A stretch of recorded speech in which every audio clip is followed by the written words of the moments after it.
بسم الله الرحمن الرحيم الحمد لله الذي لا يضره المنع والجنود ولا يجزيه الإعطاء والجود إذ كل موت منتقد سواه وكل مانع مسموم ما خلا هو المنان بفوائد النعم وفوائد المزيد والقسم ما اختلف عليه دهر فيختلف منه الحال ولا كان في مكان فيجوز عليه الانتقال والصلاة والسلام على سيد الأنبياء والمرسلين أشرف الأولين والآخرين وعلى الطيبين الطاهرين المعصومين ولعنة الدائمة ولا أعدائهم أجمعين من الآن إلى آخر يوم الدين. ہماری آج کی گفتگو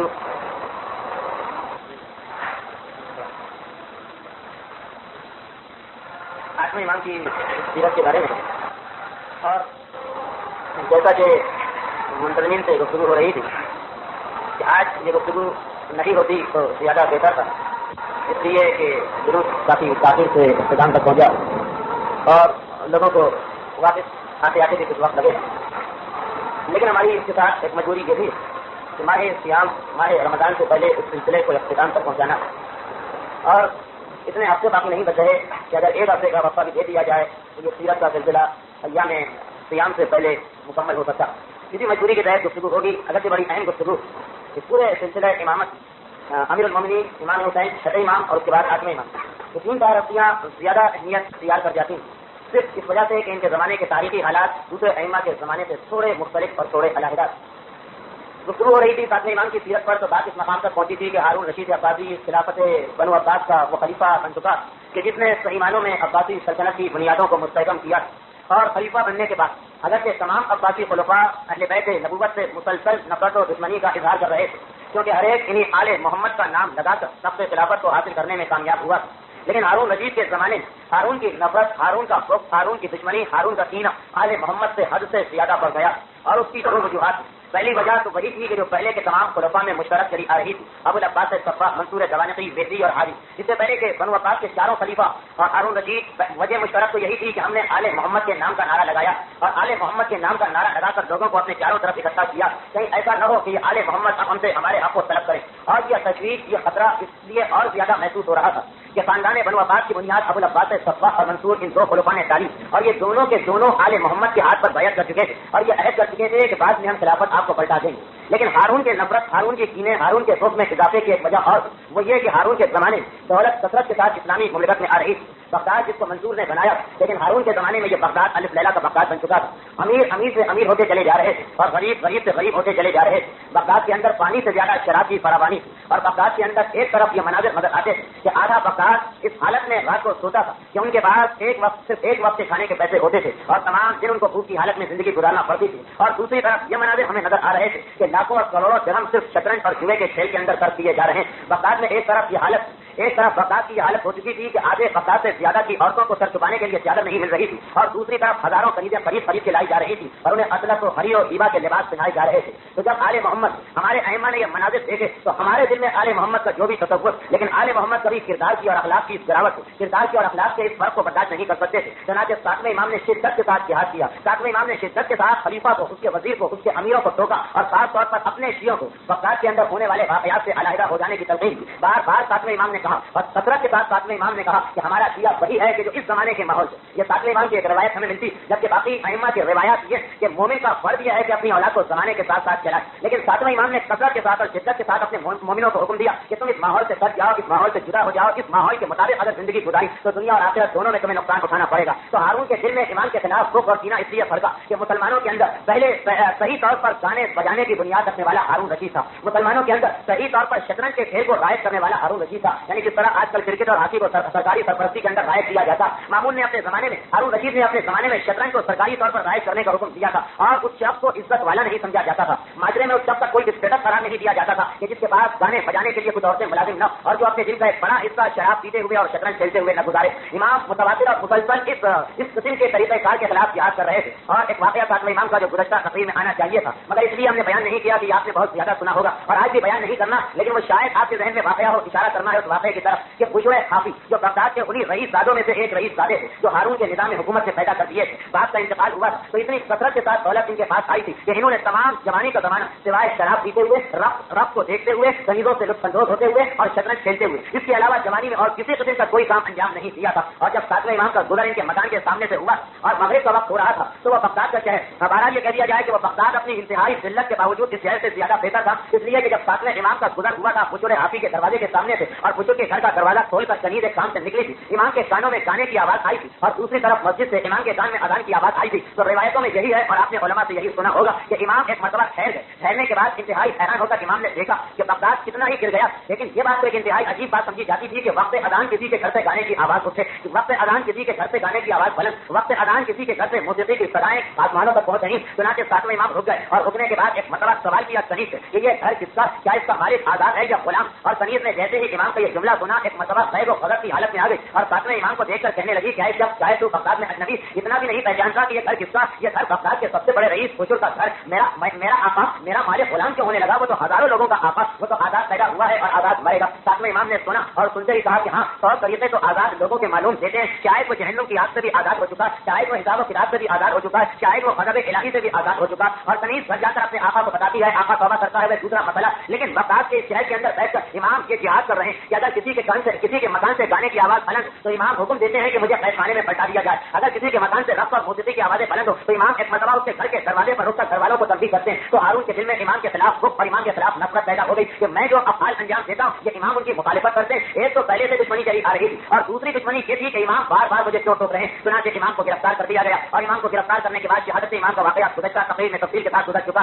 اب امامت آتی ہے ہمارے 8ویں امام کے پاس. 8ویں امام نے یہی زمانہ حاصل کیا, وہی ہارون کا زمانہ ہے, وہی الف لیلا کا بغداد ہے, وہی ایک طرف عمرہ کے بلند و بالا محلات ہیں اور دوسری طرف وہی بغداد ہے کہ جہاں پر لوگوں کو سر چھپانے کی جگہ نہیں مل رہی. وہی بغداد ہے جہاں ایک طرف اتنی کثرت کے ساتھ دولت پر لٹایا جا رہا کہ جب وزیر اعظم ہارون کے وزیر اعظم کے گھر میں بیٹا پیدا ہوا تو اس نے بیٹے کے پیدا ہونے کی خوشی میں جشن کا اہتمام کیا, اس نے بیٹے کے پیدا ہونے کی خوشی میں جشن کا انتظام کیا. اور جب جشن کا اہتمام کیا تو تمام ملک سے شعراء کو بلایا گیا. شاعر آئے, آنے کے بعد شاعروں نے قصیدے پڑھے. روایت یہ ہے کہ ان آنے والوں میں سے ایک معمولی سا شاعر بھی آیا, شام کے علاقے کا رہنے والا تھا, وہاں سے آیا اور آنے کے بعد اس نے صرف 2 قصیدے پڑھے. 2 قصیدے پڑھنے کے بعد ہارون کے وزیر اعظم نے اسے انعام دیا اور اتنا انعام دیا کہ تمام زندگی وہ ہر قسم کے کام کاج سے فارغ ہو گیا. اب اس کے بعد کتنی جائیداد, کتنی دولت آ گئی. چھوٹے سے چھوٹا انعام اس کو کیا ملا تھا کہ ترازو کے ایک پلڑے میں اسے رکھا گیا اور دوسرے پلڑے کے اندر اس کے وزن کے برابر سونا تول کر اس کے حوالے کیا گیا. یہ سونا کا جو دیا گیا, لباس اس کے علاوہ, درہم و دینار اس کے علاوہ, جائیداد اس کے علاوہ, تو اتنی کثرت کے ساتھ دولت دی گئی کہ وہ خود یہ کہتا کہ میں تمام زندگی میں نے کوئی کام نہیں کیا لیکن ایک لمحے کے لیے مجھے دولت کی کمی محسوس نہیں ہوئی. تو ایک طرف اتنی دولت لٹ رہی اور دوسری طرف 8ویں امام کے بھتیجے, 8ویں امام کے چچا وہ بغداد کی گلیوں میں سے گزر رہے تھے تو انہوں نے منظر دیکھا کہ اونٹوں کا قافلہ جا رہا اور اونٹوں کے قافلے کے اوپر گندم جو وغیرہ لگا ہوا, اونٹوں کی پیٹھ کے اوپر بوریاں رکھی ہوئی اور ان اونٹوں کے قافلے کے پیچھے ایک عورت کی جو صورت اور شکل سے انتہائی شریف زادی نظر آتی, اپنے تمام جسم اور لباس کو پردے میں لپیٹے ہوئے وہ اس قافلے کے پیچھے پیچھے چل رہی. اس کے ہاتھ میں چھوٹی سی ٹوکری اور جس وقت قافلہ آگے بڑھتا تو وہ دائیں طرف دیکھتی ہے, بائیں طرف دیکھتی ہے, آگے پیچھے دیکھتی اور جب یہ دیکھتی ہے کہ کوئی مجھے نہیں دیکھ رہا تو چپتے سے زمین کی طرف ہاتھ بڑھاتی اور اونٹ گزرنے کی وجہ سے اونٹوں کی بوریوں میں سے جو تھوڑا بہت گندم یا جو زمین کے اوپر گرتا جاتا اسے چن چن کے اٹھاتی ہے اور اپنی ٹوکری میں رکھ کے آگے بڑھتی. لیکن اس کے ہاتھ پیر, اس کی شکل اور صورت اور اس کا انداز یہ بتا رہا ہے کہ اسے ہر دمے یہ خوف ہے کہ کہیں کسی کی نگاہ میرے اوپر نہ پڑ جائے. محمد ابن سبا یہ امام کے چچا یہ آگے بڑھ کر ایک مرتبہ عورت سے سوال کرتے ہیں کہ تو اپنی صورت سے, اپنے انداز سے, اپنے لباس سے انتہائی شریف ذاتی نظر آتی, پھر یہ کیا عمل, یہ کیا فعل کہ اس طرح قافلے کے اندر اونٹوں کے گزرنے کے بعد جو کچھ بھیجے زمین پر گر رہے ہیں انہیں جمع کر رہی ہے. تو وہ جواب دیتی ہے کہ کیا کروں, میرے شوہر کا انتقال ہو چکا اور 1 ہفتے سے ہمارے گھر میں کھانے کے لیے کچھ نہیں ہے اور میں نے بڑی کوشش کی لیکن میرا دل, میرا ضمیر مطمئن نہیں کہ میں کسی کے آگے ہاتھ پھیلاؤں, اس لیے اس طریقے سے میں جمع کر کے یہ پورا جمع کر کے اپنے گھر لے جاؤں گی تاکہ میرے بچوں کو تھوڑا سا اطمینان اور سکون تو حاصل ہو جائے. یہی بغداد کا زمانہ کہ جب لوگوں نے یہ منظر دیکھے کہ سیدانیاں بغداد کے کوڑے کے ڈھیر پہ جاتی, وہ مقام کے جہاں تمام شہر کا کوڑا جمع کیا جاتا. سیدانیاں آل فاطمہ سے تعلق رکھنے والی عورتیں, امام حسن اور امام حسین کی نسل سے تعلق رکھنے والی شریف زادیاں ہر رات کو کوڑے کے ڈھیر پہ جاتی ہیں اور کوڑے کے ڈھیر کو ہاتھوں سے ہٹا کر یہ دیکھتی ہیں کہ کوئی کھانے پینے کی چیز اگر اس کے اندر موجود ہو تو ہم اسے سمیٹ کے لے جائیں اور اپنے بچوں کو کھلائیں. کون بچے؟ وہ بچے کے جو سید زادے, وہ بچے جن کے اندر امامت کا خون دوڑ رہا, ان بچوں کو بغداد کے کوڑے کے ڈھیر کے اوپر سے غذا اٹھا کے کھلائی جا رہی. تو یہ بغداد کا ماحول تھا جب ہمارے 8ویں امام نے امام نے امامت کا آغاز کیا اور اسی بغداد کے ماحول میں رہ کر اس امامت کے زمانے کے اندر امام کو ایک بہت بڑا کارنامہ انجام دینا تھا اور اسی وجہ سے چھٹے امام بڑے عرصے سے منتظر تھے ہمارے 8ویں امام کے. روایتیں یہ بتاتی ہیں کہ کبھی کسی امام کا اتنا انتظار نہیں کیا گیا سوائے امام زمانہ کے اور سوائے 8ویں امام کے. جتنا انتظار 8ویں امام کا ہوا اتنا انتظار صرف ہمیں امام زمانہ کا نظر آتا کہ چھٹے امام مسلسل منتظر تھے اور بار بار کہا کرتے تھے کہ بس عالم آل محمد کی پیدائش کا زمانہ قریب آ رہا. یہ 8ویں امام کا وہ خطاب ہے جو چھٹے امام نے انہیں عطا کیا. عالم آل محمد کے امامت کا زمانہ قریب آ رہا اور 8ویں امام کی ولادت سے پہلے 8ویں امام کا یہ اعجاز ہے, یہ ایک معجزہ کہ 8ویں امام کی ولادت سے پہلے ہی دنیا کے بہت سے لوگوں کے علم میں آ چکا تھا کہ ایک ایسا بچہ پیدا ہونے والا. اس لیے کہ روایتیں یہ بتاتی 11/148 ہجری کو 8ویں امام کی ولادت ہوتی اور 15 شوال 148 ہجری کو چھٹے امام کی شہادت ہوئی تھی. ایک مہینے سے بھی کم کا وقفہ ہے چھٹے امام کی شہادت اور 8ویں امام کی ولادت میں. 8ویں امام کے والد کا نام تو آپ میں سے ہر ایک واقف ہے, لیکن 8ویں امام کی والدہ کا تذکرہ ہمیں یہ بتاتا ہے کہ کس طریقے سے دنیا کے اکثر لوگوں کو علم ہو چکا تھا 8ویں امام کی آمد کا. 8ویں امام کی والدہ کا نام 3-4 نام کتابوں میں لکھے گئے اور شیخ عباس قمی نے سب سے بہتر سب سے مستند نام سکتم کو قرار دیا. سکتم خاتون ان کا نام تھا, لیکن اس کے ساتھ ساتھ ان کی کنیت ام البنین اور ان کا لقب نجمہ. البتہ کتابوں میں ان کے 2 نام اور ملتے ہیں, سمانہ خاتون اور خضران خاتون. بہرحال یہ معظمہ یہ محدثہ کہ جن کے بارے میں پیغمبر اسلام نے خواب میں آ کر پیشین گوئی فرمائی تھی, یہ کس طریقے سے خاندان رسالت میں آئی, ان کا واقعہ کچھ اس طریقے سے روایتوں کے اندر ملتا کہ ام حمیدہ 7ویں امام کی والدہ نے ایک مرتبہ 7ویں امام کو بلایا اور کہا کہ میرے بیٹے میں اپنے کام کاج کے لیے کنیز کو خریدنا چاہتی ہوں, تم جاؤ اور جا کر اگر کوئی کنیز نظر آئے تو کنیز کو خرید کے لاؤ. امام کی والدہ امام کو حکم دے رہی اور امام ایک مرتبہ پہلے ہی سے منتظر. امام کو تو اپنی والدہ سے زیادہ علم تھا کہ کون سا وقت ہے, کس بات کا وقت ہے, کس چیز کا وقت ہے. چنانچہ امام اپنے صحابی کو لے کے چلے اور پہنچے مدینے کے بردہ فروش کے پاس. پھر اس کا کام کنیزوں کی خرید و فروخت. امام اس کے پاس پہنچتے اور اس کے پاس پہنچنے کے بعد اس سے کہتے ہیں کہ میں کنیزیں خریدنا چاہتا ہوں, کنیز دکھا. اس نے تمام کنیزیں دکھا دی, لیکن 7ویں امام نے کہا کہ ان میں سے کوئی کنیز بھی مجھے پسند نہیں آئی اور ان میں سے کسی کنیز کو میں نہیں خریدنا چاہتا. اس کے علاوہ اگر کوئی کنیز ہے تو اس کنیز کو دیکھا. اس بردہ فروش نے کہا کہ نہیں, اس کے علاوہ میرے پاس کوئی کنیز اس قابل نہیں ہے کہ میں اسے فروخت کے لیے پیش کر سکوں. 7ویں امام کی اطلاع کرتے کہ جب تیرے پاس ایک کنیز موجود ہے تو جان بوجھ کے چھپا رہا. وہ جب کہتا ہے کہ ہاں ایک بیمار کنیز تو ہے, لیکن میں اس کنیز کو لوگوں کے سامنے ظاہر نہیں کرتا ہوں, اور اس لیے ظاہر نہیں کرتا ہوں کہ مجھے ایک عورت نے منع کیا تھا اور کہا تھا کہ یہ کنیز ہر ایک کے سامنے پیش کرنے کی نہیں. امام کے ساتھی اس بردہ فروش, امام کو جانتے ہیں, امام کے ساتھی نہیں جانتے ہیں. وہ بردہ فروش سے سوال کرتے ہیں کہ اے کنیز بیچنے والے وہ کون سی عورت؟ تو جواب دیتا ہے کہ میں مراکش کی طرف سے آ رہا تھا اور وہاں ایک مقام کے اوپر مجھے ایک کنیز ملی, میں اسے لے کے آیا. جب میں چلا میرا گزر ایک شہر سے ہوا تو اس شہر کے اندر ایک نصرانی عورت رہتی تھی جسے اپنے کتابوں کے اوپر انتہائی قبول حاصل تھا. اس نے مجھے دیکھا, اس کنیز کو دیکھا اور اس کنیز کو دیکھتے ہی مجھے کہا کہ خبردار اس کنیز کو ہاتھ تک نہ لگانا, اس لیے کہ خدا نے اس کنیز کو ایک خاص مقصد کے تحت پیدا کیا اور میں دیکھ رہی ہوں کہ اس کنیز کے بدن سے ایک ایسا بیٹا پیدا ہوگا جو مشرق سے لے کر مغرب تک ہر جگہ دین حق کا بول بالا کر دے گا. اور اے بردہ فروش اس کنیز کو سوائے بنی ہاشم کی نسل سے تعلق رکھنے والے کے کسی اور کے ہاتھ فروخت نہ کرنا. روایت بردہ فروش کرتا ہے کہ جب اس عورت نے مجھے یہ بتایا اور کچھ اور علامتیں بتائیں تو میں نے تہیہ کر لیا کہ میں اس کنیز کو کسی کے ہاتھ فروخت نہیں کروں گا جب تک کہ اس کا اصلی مالک نہ آ جائے. روایت میں یہ ہے کہ 7ویں امام نے سنا, اپنا تعارف نہیں کرایا, وہ علامتیں نہیں بتائیں کہ جو وہ عورت اس بردہ فروش کو بتا چکی تھی, بلکہ 7ویں امام واپس آ گئے. اب روایت کو جس طریقے سے آگے بڑھتی کہ اگلے دن 7ویں امام نے اپنے اس صحابی کو حکم دیا کہ تم جاؤ اور جا کر اس بردہ فروش سے کہو کہ میں وہ کنیز خریدنا چاہتا ہوں. 7ویں امام کے صحابی گھبرا کے کہنے لگے کہ یا رسول اللہ, کل آپ میرے ساتھ چلے تھے, اس نے بات نہیں مانی, تو آج وہ کیسے خالی مجھے دیکھ کر اس کنیز کو میرے حوالے کر دے گا؟ امام نے کہا کہ نہیں, جیسا میں حکم دیتا ہوں ویسا کرو. اور امام کے یہ صحابی کہتے ہیں کہ تمام زندگی میرے اوپر یہ راز کھلنا تھا, لیکن جب میں گیا اس بردہ فروش کے پاس اور جانے کے بعد میں نے اس سے کنیز کے خریدنے کی درخواست کی تو بلا پسو پیش بلا کسی اعتراض سے اس نے اس کنیز کو بلایا اور بلانے کے بعد میرے حوالے کر دیا. میں نے وہ رقم اس کے حوالے کی جو 7ویں امام نے مجھے دی تھی اور یہ کنیز 7ویں امام کے گھر میں آ گئی. 7ویں امام نے اس کنیز کو ام حمیدہ کے حوالے کر دیا. یہ وہی کنیز ہے جن کا نام سکتم خاتون یا نجمہ خاتون یا ام البنین یا سمانہ خاتون.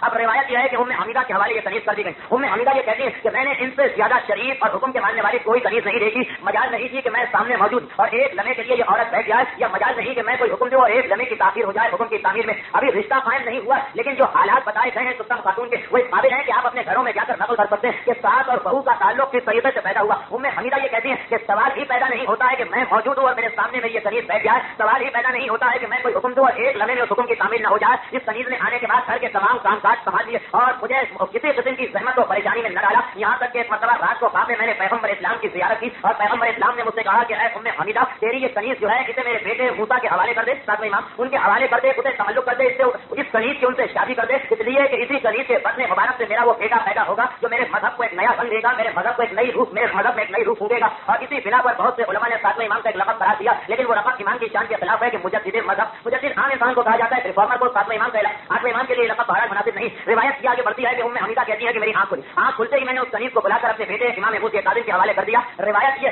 اس کے بعد روایت کا سلسلہ اس طرح سے آگے بڑھتا, وہی ہمارا جملہ کہ 8ویں امام کا انتظار طویل عرصے سے کیا جا رہا. اب روایت اصحاب کی یہ چھٹے امام کے صحابیوں کہ جب کبھی چھٹے امام کے ساتھ ہم بیٹھتے تھے اور کسی طرف سے 7ویں امام آ نکلتے تو چھٹے امام ایک مرتبہ 7ویں امام کو بلاتے اور بلانے کے بعد کہتے تھے کہ میرا یہ بیٹا علم میں شجاعت میں اخلاق میں کردار میں نسب میں قسمت میں ہر چیز میں سب سے زیادہ افضل, لیکن مجھے اس کی سب سے زیادہ ایک محبت پسند ہے تو ان تمام باتوں سے زیادہ بہتر، شجاعت سے زیادہ بہتر، علم سے زیادہ بہتر، علم سے زیادہ بہتر، قسمت سے زیادہ بہتر، امامت سے زیادہ بہتر۔ اصحاب نے سوال کیا کہ یا رسول اللہ وہ کون سی صفت ہے؟ تو چھٹے امام نے جواب دیا کہ اس کے قرب سے، اس کی نسل سے خدا مجھے ایک ایسا بیٹا عطا کرے گا جو عالم آل محمد کہلائے گا اور جو میرے اس کام کو جو نامکمل رہ جائے گا تکمیل کے مرحلے تک پہنچائے گا۔ اور روایتوں میں اسی لیے کہ چھٹے امام بار بار اپنے بیٹوں سے کہا کرتے تھے کہ خبردار جب میرے اس بیٹے کی ولادت ہو تو خبردار اس پیدا ہونے والے بیٹے سے حسد نہ کرنا بلکہ اس کی اطاعت کرنا، اس لیے کہ وہی میرا حقیقی وارث اور وہی میرا حقیقی جانشین ہوگا۔ اور روایتوں میں یہ بھی ملتا ہے ہمیں یہ چھٹے امام کا اشتراک، اس لیے کہ جیسا بھی آپ گفتگو میں سنیں گے آگے چل کر کہ چھٹے امام نے سب سے زیادہ علمی جہاد کیا اور چھٹے امام امیر المومنین، چھٹے امام اور آٹھویں امام، تیسرے امام ہے آٹھویں امام کے جنہیں علمی جہاد کا موقع ملا۔ ہمارے یہ تین امام ایسے ہیں جن کی زندگی علمی جہاد کرتے ہوئے گزری، چنانچہ چھٹے امام بار بار لقب دیتے ہیں کہ عالم آل محمد پیدا ہونے والا۔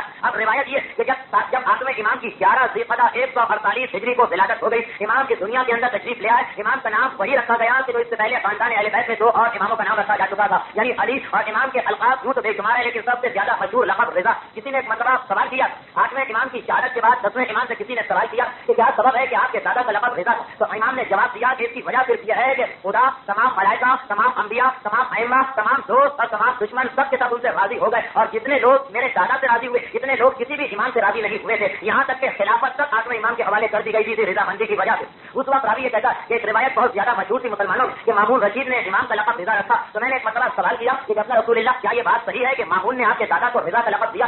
روایت میں یہ ہے کہ امام خیال میں آ گئے۔ امام نے کہا کون یہ کہتا؟ تجھے نہیں پتا کہ مامون کی کیا مجال کہ میرے دادا کو لقب رضا عطا کرتا؟ یہ تو خدا بند عزت اسمہ نے آسمانوں میں اپنے ملائکہ کے سامنے میرے دادا کو رضا کا لقب عطا کیا تھا، اور اسی لیے کہ ان سے زیادہ لقب رضا من آل محمد کہ ان سے زیادہ آل محمد کی کوئی ہستی غیروں میں محبوب و مقبول نہ ہو سکی۔ تو امام اس دنیا میں آتے ہیں اور اکثر دیکھیں کہ ساتویں امام نے لقب رضا رکھ کر یہ بتایا کہ دیکھو یہ وہی میرا بیٹا ہے جس سے تمام دنیا کو راضی ہونا۔ اور اس کے بعد جب ساتویں امام مدینے سے بغداد کی طرف گئے، جب ہارون رشید نے امام کو گرفتار کر کے روانہ کیا تو روایت یہ ہے کہ ساتویں امام نے اس سے کچھ دن پہلے اولاد فاطمہ میں سے 17 عظیم الشان ہستیوں کو چنا۔ ہر ایک ہستی اتنی عظیم تھی کہ لوگ ان میں سے بہت سو کے بارے میں امامت کا شک کر رہے تھے۔ ان سب کو چنا، چننے کے بعد مسجد نبوی میں جمع کیا، جمع کرنے کے بعد ہر ایک کے سامنے اپنے بیٹے کی بڑی عہدی کا اعلان کیا۔ اس کے بعد لکھوائی یہ بات اور 7 اولاد فاطمہ میں سے 7 آدمیوں کے دستخط دیے امام علی رضا کی بڑی عہدی اور امامت کے اوپر۔ یہ خاص اہتمام کیا جا رہا ہے کہ چھٹے امام جب ساتویں امام کو دیکھیں یہ ارشاد فرمائیں کہ اس میں سے عالم آل محمد پیدا ہوگا۔ مراکش کی رہنے والی نصرانیہ عورت دیکھے اور دیکھنے کے بعد چاہے ایک عورت کو ہاتھ نہ لگانا، اس میں سے وہ بیٹا پیدا ہوگا جو شرف سے لے کر حد تک دین حق کا بول بالا کر دے گا۔ ساتویں امام قید ہونے جا رہے، ساتویں امام قید خانے کی طرف جا رہے۔ اس وقت تو اچھے بھلے آدمی کے دماغ کے اوپر اثر ہو جاتا لیکن وہ امام ہوتا۔ ساتویں امام ایسے نازک وقت میں بھی سب سے اہم کام یہ کر رہے ہیں کہ اپنے اس بیٹے کی بڑی عہدی اور امامت کا اعلان کر کے جا رہے ہیں۔ تو روایتوں میں یہی موجود ہے کہ جتنا اہتمام آٹھویں امام کی امامت کے لیے کیا گیا اتنا انتظام اور اہتمام کسی امام کی امامت کے لیے نہیں کیا گیا۔ اور اس کی ایک وجہ تو یہی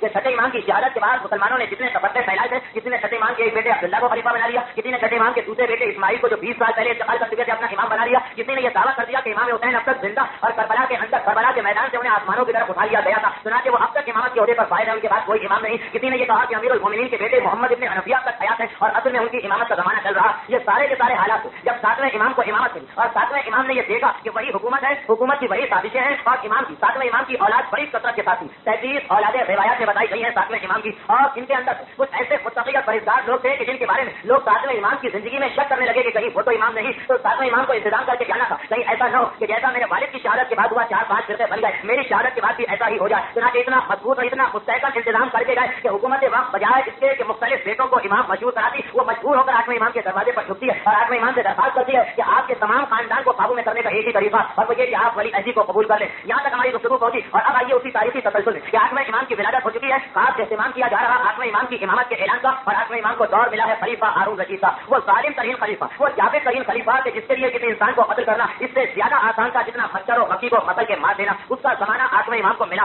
اور اس نے امام کی امامت کے فوراً بعد ظلم و ستم شروع کیا۔ یہاں تک کہ روایات یہ ہے کہ اس نے ایک ایسا حکم جاری کیا جو سوائے میدان کربلا میں ہمیں اور کہیں نہیں ملتا، بلکہ میدان کربلا میں بھی وہ حکم ہمیں نظر نہیں آتا، اور وہ حکم کیا جاری کیا؟ یہ امام کی امامت شروع ہو گئی۔ ہارون رشید کے مظالم کا کچھ اندازہ آپ نے گزشتہ تقریر میں کر لیا ہوگا، وہ بادشاہ جو بھرے دربار کے اندر امام شادی پر زنا کا الزام لگاتا وہی بادشاہ ہارون رشید، اور اس کی 2 یقین خصوصیتیں، ایک گانا بجانا، ایک شطرنج، اور ایک تیسری خصوصیت جو ابھی آپ کے سامنے آئے گی۔ ہارون رشید نے ساتویں امام کو شہید کرایا اور ساتویں امام کو شہید کرا کر اس کے دل کو ٹھنڈک محسوس نہیں ہوئی۔ روایت یہ ہے کہ اس نے بہانہ بنایا اور بہانہ یہ بنایا کہ چھٹے امام کے صاحبزادے محمد وہ آج تک میرے خلاف بغاوت کر رہے ہیں، اس لیے میں محمد کو قتل کرانا چاہتا ہوں اور تمام سادات کو اتنا کچل کر اور دبا کر رکھنا چاہتا ہوں کہ دوبارہ وہ वो सर न उठा सके। चुनांचे ईसा जलूदी की क़यादत में एक लश्कर मदीने भेजा गया। आखिर ईमान की इमामत शुरू हुई और इमामत शुरू होते ही वही मुसीबत नाज़िल हो गई जो करबला में सैयद सज्जाद के ऊपर हमें मुसीबत नजर आई थी। और अजीब इत्तेफाक, ये चौथे इमाम का नाम भी अली था और आठवें इमाम का नाम भी अली। चौथे इमाम को भी उस मुसीबत का सामना करना पड़ा जो आठवें इमाम को सामना करना पड़ा था, लेकिन क्योंकि इस वक्त मसला इलाही नहीं थी इसलिए बात इतनी आगे न बढ़ सकी। ईसा जलूदी को हुक्म दिया हारून ने कि फौरन जाकर मदीने पर हमला करो और मदीने पर हमला करने के बाद जो हमने अहकाम किए हैं उन पर अमल करो। आठवें इमाम की इमामत अभी शुरू हुई और उसी वक्त ईसा जलूदी अपना लश्कर लेकर मदीने में पहुंचा।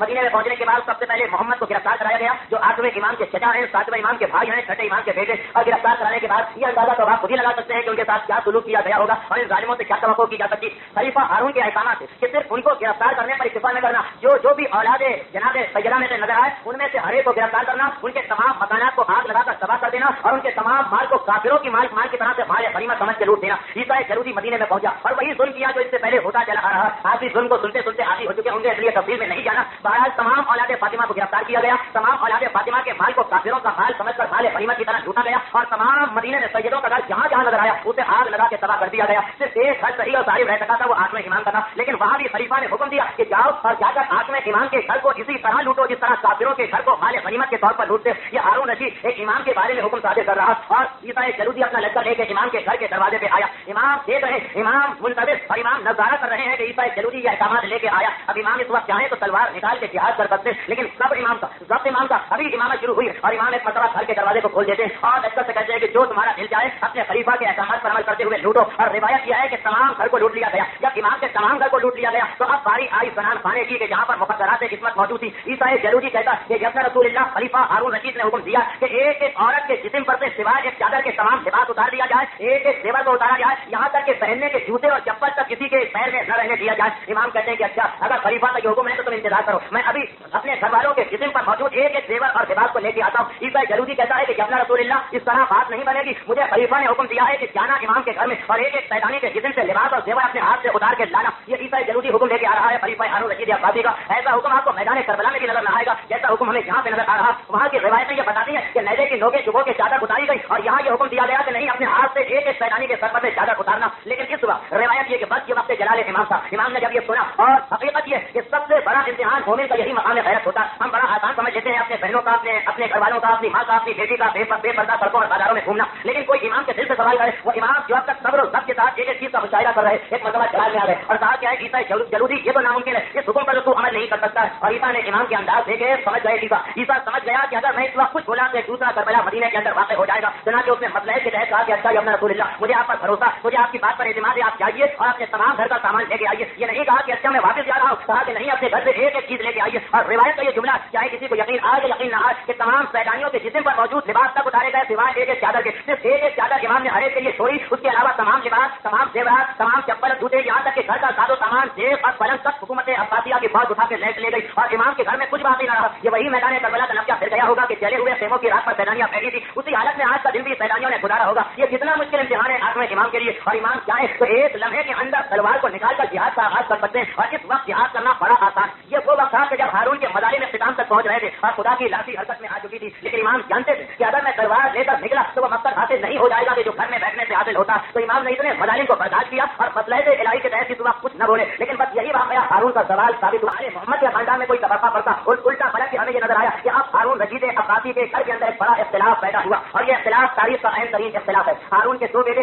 एक का नाम अमीन था, एक का नाम मामून था। अमीन जुबैदा का बेटा था और जुबैदा मंसूर की पोती। चुनांचे अमीन बाप की तरफ से भी अब्बासी था और माँ की तरफ से भी अब्बासी था और मामून रशीद एक तमीज के बदल से पैदा हुआ था। चुनांचे उसकी माँ अजमी थी, ईरानी, और अरब ईरानियों में जो नफरत करते हैं वो आपके इल्म में होगा। मामून और अमीन हारून के दो बेटे। तमाम बनु अब्बास की कोशिश यह है कि अमीन को खलीफा बनाया जाए और हारून ये देख रहा है कि अगर मैंने अमीन को खलीफा बनाया तो अब तक मेरी हुकूमत अजमियों के, ईरानियों के सहारे आगे बढ़ रही, इसलिए कि अरब तो बनु अब्बास से दूर हो गए थे बनु उमैया के ज़वाल के बाद और तमाम खिलाफत अब्बासिया को चलाने वाले अजमी थे। अजमी का मतलब ईरानी भी और तुर्किस्तानी भी। तो अब खलीफा ने देखा कि अगर मैं मामून को जो बड़ा बेटा खिलाफत नहीं देता हूँ तो अजमी नाराज हो जाएंगे कि अजमी कनीज के बदन से पैदा हुआ इसलिए तूने खिलाफत नहीं, और अगर अमीन को खिलाफत नहीं देता हूँ तो मेरा पूरा खानदान नाराज हो जाएगा। ये कचमकच इसके घर के अंदर पैदा हुआ और उसी वक्त इसने इससे बढ़कर जुल्म किया और वो ये कि वो खानदान जो इसे इख्तिदार में लेके आया था। गुज़श्ता तकरीर का शायद ये जुमला आपके ज़हन में कि इसका भाई हादी का बाप मेहदी था और मेहदी ने ऐलान किया था कि मेरे पास मेरा बड़ा बेटा खलीफा बनेगा, उसके बाद उसका छोटा भाई हारून खलीफा बनेगा। लेकिन जब हादी खिलाफत पर बैठा तो उसके दिल में एक मरतबा समान लालच पैदा हुई और उसने ये चाहा कि मैं हारून को खिलाफत से हटाकर अपने کے بیٹے کو خلیفہ بناؤ. اس وقت یحییٰ برمکی سامنے آیا, اس نے ہادی کی سازش کو ناکام بنایا اور ہارون رشید کو خلیفہ بنایا.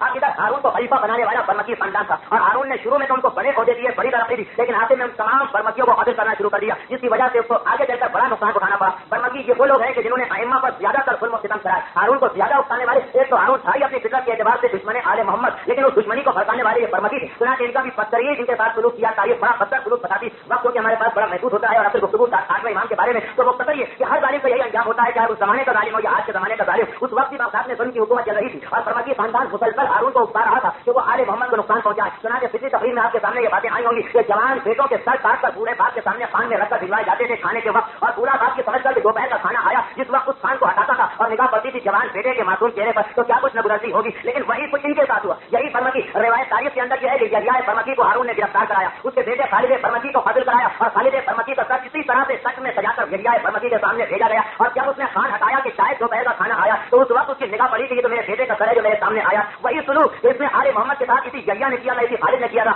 آج ان کے سامنے پیش آیا. اور ظلم کا انجام کتنا برا ہوا, 8ویں امام کا دور, ظلم کا انجام کتنا برا ہوا کہ ایک راوی نقل کرتا ہے کہ جب ہارون کی خلافت ختم ہو گئی تو میرے پاس ہارون کے رجسٹر پہنچے. ہارون کے رجسٹروں میں ایک جگہ میری نگاہ پڑی اور وہاں پر میں نے دیکھا تھا کہ ایک دن کا خرچہ لکھا تھا خالد برمکی کے لیے. جب خالد برمکی نے ایک دن اپنے لباس پر عطر لگانے کے لیے عطر منگوایا تو 4000 درہم کا عطر اس نے ایک دن منگوایا تھا. اور میں نے 2 سال بعد دیکھا کہ وہی تاریخ رجسٹر میں لکھی اور یہ لکھا ہے کہ آج کی تاریخ کو خالد برمکی کو قتل کیا گیا اور قتل کرنے کے بعد 1/4 درہم کی خوشبو یعنی کافور منگوایا گیا تاکہ اس کی لاش کے اوپر کافور ملا جا سکے. تو 2 سال پہلے اپنے جسم کی زینت کے لیے 4000 درہم کا عطر منگواتا اور 2 سال کے بعد وہی رجسٹر کہتا ہے کہ آج اس کی لاش کا خوشبو لگانا تو 1/4 درہم کی خوشبو اس کے لیے منگوائی گئی. روایت یہ تاریخ کی روایت, ایک مرتبہ ایک جب اپنے گھر گیا تو اس نے بڑھیا کو بیٹھا دیکھا, اپنی ماں سے سوال کیا کہ یہ کون, تو اس کی ماں کہنے لگی کہ یہ یحییٰ برمکی کی بیوی اور خالد برمکی کی ماں. اس نے دیکھا ایک مرتبہ آگے بڑھا, اس کے قدموں کو چومنے لگا, اس لیے کہ بڑا مقام تھا برمکی خاندان کا. وہ عورت کہنے لگی کہ اے میرے بیٹے, میں حیران ہوتی ہوں تاریخ کو دیکھ کر. مجھے یاد ہے کہ گزشتہ سال عید آئی تھی تو میرے چاروں طرف 400 کنیزیں سونے کا لباس پہنے ہوئے کھڑی تھی, جنہیں میرے بیٹے نے میرے حوالے کیا تھا اور میری زبان پر یہ فکر تھا کہ میرا بیٹا میرے حق کو ادا نہیں کرتا. اور آج یہ حالت ہے کہ میں سر سے نکلی ہوں, اس لیے کہ سردی زیادہ ہے, کوئی اللہ کا بندہ مل جائے جو 4 درہم کا ایک لحاف اور 4 درہم کی ایک توشہ خرید کر مجھے دے دے. کہاں سال گزشتہ عید کا دن 400 کنیزیں سونے کا لباس پہنے ہوئے کھڑی, اور کہاں آج کا دن ہے کہ وہی عورت 4 درہم کے لحاف کو خریدنے کے لیے گھر سے نکل کر ایک گھر کے اندر جا رہی. تو یہ برمکی خاندان کا وہ ظلم جو آل محمد پر انہوں نے کیا, جو اس کا نتیجہ تھا. اور اسی وقت ہارون کے مظالم اس کے سامنے آنے لگے.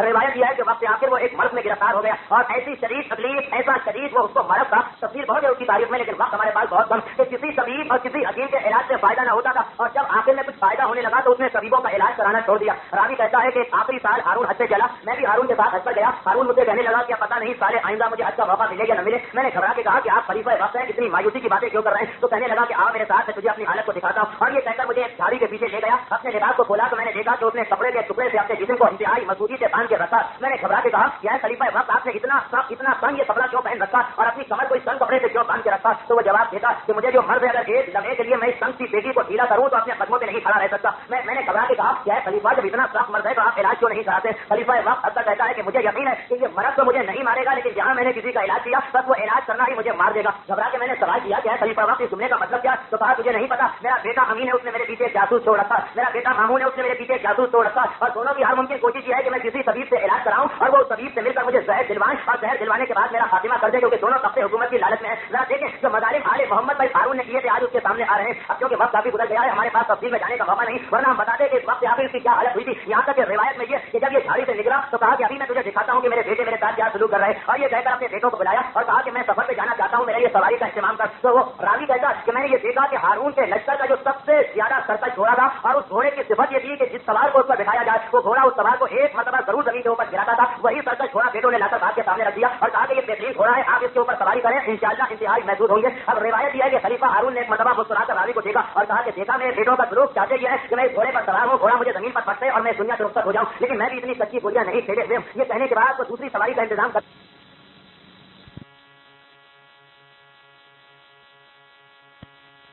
بیماری میں طرف رہا ہے, اپنے قدموں پہ نہیں کھڑا ہوا جاتا, لیکن طبیب سے علاج نہیں کرا سکتا کہ بیٹے مجھے زہر دینے کا انتظام کر رہے ہیں. ایک سواری کا انتظام نہیں کر سکتا کہ میرے بیٹے میرے لیے سرکش سواری کا انتظام کر رہے ہیں. اور اسی حیث بحث میں 192 ہجری میں ہارون کا انتقال ہوا. ہارون کا انتقال ہوتے ہی آگے خلافت امین کے ہاتھ میں آئی, آگے خلافت مامون کے ہاتھ میں آئی. چنانچہ 5 سال کا عرصہ 8ویں امام کو مل گیا اطمینان کے ساتھ نظر و اجازت کا. اب امین اور مامون دونوں آپس میں ٹکرا گئے اور دونوں میں سے کسی نے 8ویں امام سے ٹکرانا مناسب نہ سمجھا کہ ہم آپس میں لڑ رہے ہیں, کہیں ایسا نہ ہو کہ اگر ہم امام کے خلاف ہو گئے تو ہمیں 2 دشمنوں کا سامنا کرنا پڑے, ایک بھائی کا اور ایک سارا کا. چنانچہ 5 سال 8ویں امام کو اطمینان سے نظر علم کے لیے ملتے, اور یہی وجہ تھی کہ شرع امام نے کہا تھا کہ ایک आले मोहम्मद का आलिम पैदा होने वाला, इसलिए कि जो इत्मीनान का जमाना छठे इमाम को मिला था जब बनु उमय्या और बनु अब्बास टकरा गए थे, वही इत्मीनान का जमाना आज 8वें इमाम को मिल रहा। और इस 5 साल के अरसे में 8वें इमाम ने चारों तरफ नशर इल्म किया, यहाँ तक कि 4 किताबें 8वें इमाम के हाथ की तहरीर शुदा हमें नजर आती, सहीफतुर रिज़ा, मुस्नद रज़ा, हदीस रिज़ा और तिब्ब रिज़ा। ये 4 किताबें खुद 8वें इमाम ने अपने हाथ से तहरीर फरमाई। इतना मौका मिल गया इमाम को कि अपने हाथ से किताबें लिखकर नशर कर रहे हैं, लेकिन ये चंद लम्हों का मौका था। 198 हिजरी में मामून रशीद अपने भाई पर काबू पाता और अपने भाई पर काबू पाकर हुक्म जारी करता है कि मेरे भाई की गर्दन को उड़ा दिया जाए। जो भाई अपने भाई की गर्दन को उड़ाने में कोई आग महसूस न करे, उसे मलाजिम का अंदाजा किसी से लगा दीजिए। और उसके बाद इतना भी नहीं, उसके बाद उसने हुक्म दिया कि 5 साल से मेरी फौज मेरे लिए लड़ रही, बड़े अच्छे से उनको तनख्वाह नहीं मिली, तमाम तनख्वाह 5 साल की उसको अदा की जाएगी जो इस टाइम के अंदर हाजिर हो। और उसके बाद उसने लहजे के ऊपर अपने भाई पर सर लगाया और कहा कि सिर्फ उसको तनख्वाह मिलेगी जो आने के बाद मेरे भाई के सर पर थूके और कहे कि ये मलून इब्ने मलून अपनी आखिरी सजा भुगतने के लिए जहन्नुम में जा चुका। ये मामून खलीफा वक्त हुक्म साजिश कर रहा, जिसे इतना भी ख्याल नहीं कि मैं अपने भाई को भी मलून कह रहा हूं, अपने बाप को भी मलून कह रहा हूं। ये वाकयात सुनना इसलिए जरूरी कि इससे आपको अंदाजा हो जाएगा जो बाप और भाई को मलून कहकर कत्ल तक करा दे, वो भला इमाम के साथ किस तरीके से चर्चा शुरू कर सकता। ये मामून की इब्तिदा उसने 98 हिजरी 198 हिजरी में इब्तिदा की भाई के कत्ल के बाद भाई के सर को नो के नेजा पर बुलंद करके ये हुक्म जारी करके कि जिसे तनख्वाह लेना है मेरे भाई के मुंह बढ़ाकर थूके और अपनी तनख्वाह लेकर चला जाए। ये मामून का आगाज था। और उसके बाद मामून कहाँ तक गया, वक्त से बहुत समय आपको इमाम की सवालें रह जाएगी, इसलिए मामून के किरदार पर आज हम तफसीली रोशनी नहीं डाल सकते। इंशाअल्लाह 9वें इमाम की गुफ्तगू में भी मामून का किरदार मेरे पैदा आएगा, इसलिए कि मामून 9वें इमाम के ज़हन में भी था, बल्कि मामून वो खलीफा वाहिद खलीफा निकला है पूरी तारीख इस्लामी में जिसने तलवार लेकर 9वें इमाम पर हमला किया था और तलवार लेकर 9वें इमाम के जिस्म के टुकड़े टुकड़े कर दिए थे। तो तफसील इंशाअल्लाह 9वें इमाम की तकरीर में आएगी। बहरहाल सिर्फ एक चीज से अंदाजा कर लीजिए कि एक तरफ ये देखिए कि इंसानियत इसमें कितनी थी कि अपने बाप के कत्ल की फिक्र में लगा रहा, भाई को कत्ल करवाया, कत्ल करवाकर नो के नेजा पर उसके सर को बुलंद किया और हुक्म दिया कि इसके सर पर थूको। दूसरी तरफ इसको मजहब की मोहब्बत कितनी थी, इसने काजी यहिया इब्ने अक़्सम, ये बुजुर्गवार भी 9वें इमाम की तकरीर में आपके सामने खुलकर आएंगे। बड़ी अजीब शख्सियत है यहिया इब्ने अक़्सम की। यहिया इब्ने अक़्सम को इसने काजी और खुदात बनाया और तमाम मुमलिकत का इंतजाम उस शख्स के हवाले कर दिया। यहिया इब्ने अक़्सम तारीख का बड़ा अहम मौजूद, हम तो आमतौर पर इतना समझते हैं कि उसका 9वें इमाम से एक मुनाज़रा हुआ था दरबार खिलाफत में, लेकिन बड़ी अहम हस्ती है और उसके इंतहाई बड़े कारनामे हैं सादात के फतवे जारी करने में। यहिया इब्ने अक़्सम का किरदार क्या था, यहिया इब्ने अक़्सम का अमल क्या था, इससे बस छोटे से वाक़े से आप मामून की मोहब्बत रिसालत का और दीन से मोहब्बत का अंदाजा भी कर सकते हैं। यहिया इब्ने अक़्सम तमाम दुनिया में, इस्लामी दुनिया में, यहाँ तक कि आज तक तमाम किताबों में मशहूर है अपनी एक बुराई की वजह से, बल्कि अरबों ने उसे एक बुराई का मुहावरा बना लिया यहिया के नाम से। और वो बुराई क्या है, तफसील बताने का मौका नहीं, बल्कि अमल कौमी लूट, ये उसकी आदत थी। और इतनी शदीद आदत थी, इतनी शदीद आदत थी कि मामून ने 4 साल लड़के 7 साल पर इसके लिए मुलाजिम रखे थे कि जब तक कि लड़कों के जुर्मत में रहते उस वक्त किसी सुकून नहीं आ सकता था। यहाँ तक कि जब बदरे की मस्जिद में फैसले देने जाता था आदि बनकर, तो इन 400 लड़कों के जुर्मत में जाता था और एक एक को देखता रहता था, तब इसे इत्मीनान और सुकून हासिल होता था। तो अब वाकया इस तरह से तारीखों में मिलता कि एक मतलब किसी जरूरी काम से इसे मामून के पास आना पड़ा। जब मामून के पास आकर बैठा, दरबार खिलाफत में आकर बैठा, लेकिन आदत और इतनी पुरानी आदत इतनी आसानी से तो नहीं छूट सकती। अब रिवायत यह है कि इसने दरबार में इधर से लेकर उधर तक निगाह चढ़ाई, लेकिन हर तरफ शादियों वाले मूछों वाले अमीर नजर आए, कहीं दिल की ख्वाहिश पूरा होने का जरिया नजर न आया। फिर निगाह गई इसकी अब्बास के ऊपर। मामून का बड़ा बेटा अब्बास जो 15-16 साल का उतरा था, इंतहाई हसीन और जमीन, इंतहाई खूबसूरत लड़का।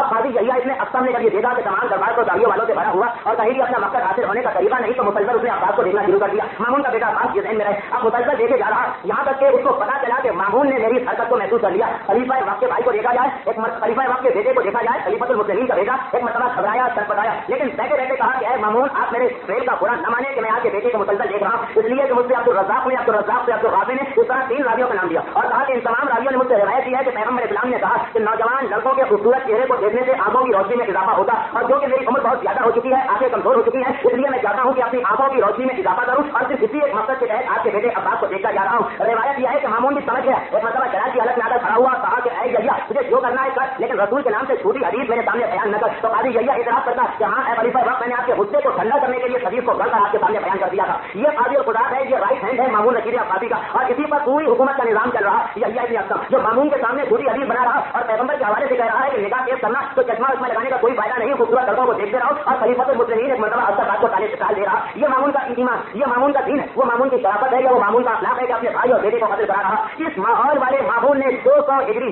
8वें इमाम को खत लिखा कि मैं ये चाहता हूँ कि अपनी जगह आपको खलीफा मुकर्रर कर दूं, और इसकी वजह ये लिखा कि जब मेरा अमीन से झगड़ा हो रहा था उस वक्त मैंने ये देखा कि तमाम अरब अमीन के साथ अरबों की ताज्जुब, अरबों का ताज्जुब, अरबों की अज़ियत हमेशा से मौजूद, यहाँ तक कि पैगंबर की रिवायत कि 6 कौमों की वजह से जहन्नुम में जाएंगी और अरब अपने ताज्जुब की बिना पर जहन्नुम में जाएंगे। तो मामून ये कहता कि मैंने मन्नत मानी थी कि अगर अमीन के ऊपर मैं फाते हो गया, अमीन को मैंने फतेह कर दिया, अमीन के ऊपर काबू पा लिया, तो मैं औलाद फातिमा में जो सबसे बेहतर है उसे अपनी जगह खलीफा मुकर्रर करूंगा, और अब आपसे ज्यादा बेहतर मुझे कोई नजर नहीं आ रहा। ये मामून रशीद अब्बासी जो हुकूमत को हासिल करने के लिए अपने बाप और अपने भाई को कत्ल कराने में तैयार हो जा। आज इतनी आसानी से हुकूमत आसमा इमाम के हवाले कर रहा। यही आसमा इमाम का खिताब आलिम आले मोहम्मद क्यों था, ये मामून का दरबार आपको बताएगा। इमाम के सामने ये हद गया, इमाम ने साफ इनकार कर दिया जो हर इमाम का तरीका कि ये सबसे खिलाफत संभालना हमारा काम नहीं और हम इस ओहदे को लेने को तैयार नहीं। मामून ने दोबारा इकरार किया, बड़ी देर तक किताबत चलती रही, यहाँ तक कि आखिर में पहुंच कर दस्ता भेजा गया और ये कहकर भेजा गया कि अगर अबुल हसन न आए, आसमा इमाम की बुनियत, अगर अबुल हसन न आए तो उन्हें गिरफ्तार करके मदीने से बगदाद ले आना। ये फौजी दस्ता जब मदीने पहुंचता अब इमाम मजबूर हो गए, इसलिए कि हर इमाम के लिए हुक्म यह है कि सिवाय आखिरी सूरत हाल के तलवार न निकाली जाए। चुनांचे इमाम मजबूर हो गए। रिवायत यह है कि इमाम चले मदीने से, मगर इस हालत में चले कि 7 मरतबा अपने घर से निकलकर रसूल के रोजे पर गए, घर वालों से रुखसत हासिल की, रसूल के रोजे से रुखसत हासिल की, फिर आंखों में आंसू आ गए, दोबारा घर के अंदर आए, दोबारा घर वालों से मिले, फिर रोजा रसूल से पहुंचे, वहां पर पहुंचते हैं, फिर आंखों में आंसू आ जाते हैं। 7 मरतबा मुसलसल इमाम घर से रोजा रसूल से गए, रोजा रसूल से घर से आए। जब रावी ने पूछा कि जब रसूलुल्लाह ये आप मुसलसल इसमें चक्कर लगा रहे, आंखों में आंसू आ रहे, तो जवाब देते हैं कि हाँ मैं मदीने से जा रहा हूँ, लेकिन मुझे पता है कि आज के बाद रोजा रसूल दोबारा देखना नसीब न होगा और आज के बाद अपने घर वालों से मुलाकात न कर सकूंगा, इसलिए बार बार इनकी जियारत कर रहा हूँ ताकि आखिरी मरतबा अच्छी तरह और जी भर के देख लूं। ये इमाम हुसैन की रवानगी से अलहदा चीज है। हुसैन चले थे जो पूरे घर को लेके चले थे, कोई और इत्मीनान हो या ना हो, इतना इत्मीनान मेरे मौला को था कि हाँ घर वाले साथ हैं, लेकिन यहाँ पर आसमा इमाम को पता कि 7 साल का छोटा सा बेटा है जो मेरे पास इमाम बनेगा। खाली एक औलाद थी आसमा इमाम की, 7 साल का बेटा और उसे छोड़कर मुझे इतनी दूर का सफर तय करना, लेकिन इमाम को मालूम था कि खुदा की तरफ से यही लिखा गया। इमाम पहुंचे दारुल खिलाफा में और पहली रमजान 201 हिजरी में इमाम को वली अहद बनाया मामून ने। पहले तो ये कहा कि आप खलीफा बन जाइए, इमाम ने कहा कि फजल होना मंजूर है, खलीफा बनना मंजूर नहीं। जब मामून ने देखा कि इमाम खलीफा नहीं बन रहे तो कहा कि अच्छा फिर आप मेरे वली अहद बन जाइए, इमाम ने इसका भी इनकार किया। लेकिन जब मामून ने कहा कि आपको इन 2 में से किसी एक का इंतखाब करना पड़ेगा, वरना रिवायत में ये कि वरना जिस तरह मैंने अपने भाई के साथ शुरू किया वही सुलूक में आपके साथ भी करूंगा। जब बात यहाँ तक पहुंची तो आप वही सूरत हाल जो अमीरुल मोमिनीन को चौथी खिलाफत के दौर में पेश आई थी, तो मदीने वाले आ रहे हैं मेरे मौला मना कर रहे, मदीने वाले आ रहे हैं अमीरुल मोमिनीन मना कर रहे। लेकिन जब मदीने वालों ने कहा कि या अमीरुल मोमिनीन अगर आप अपनी खलीफा न बने तो रोज़ क़यामत हम पैगंबर के सामने शिकायत लेके जाएंगे कि हमने तो अली को खलीफा बनाना चाहा, अली ने हमारी सरपरस्ती और हमारी हुकूमत कबूल न की। उस वक्त अमीरुल मोमिनीन ने सौदे को कबूल कर लिया था और इस वक्त यही सूरत आसमा इमाम के सामने थी। बस फर्क ये था कि यहाँ तलवार थी, इमाम तलवार से करते नहीं थे, लेकिन इस वक्त सारा का सारा मसला ये था इमाम के सामने कि इमाम को इस वक्त दरबार खिलाफत में बैठकर एक बहुत बड़ा काम अंजाम देना था। साथ में नवे इमाम की उम्र मुबारक 7 साल की थी, मामून का जमाना था और इस जमाने में एक बहुत बड़ा खतरा मुसलमानों के लिए पैदा हो गया था। वो खतरा ये था कि मुसलमानों की सल्तनत बहुत फैल चुकी थी, अब मजीद फैलने की गुंजाइश न थी। मामून को इत्तला मिली कि यूनान के अंदर यूनान के फलसफियों की किताबें रखी हुई और वहाँ का हाकिम उन किताबों को, वहाँ का जो पादरी वो इन किताबों को खिलाफ मजहब करार देकर जलाना चाहता। मामून ने कहा कि इससे अच्छा यह है कि किताबें हमारे पास आ जाए। वो किताबें मामून के पास पहुंची थी, मामून ने सबका अरबी में तर्जुमा कराया था, एक खास इदारा कायम किया था बैतुल हिकमत। अब अगर आसमा इमाम इस वक्त तलवार निकाल कर जिहाद करके शहीद हो जाते तो ये तमाम यूनान का फलसफा वही खतरा जो 5वें इमाम के जमाने में था, ये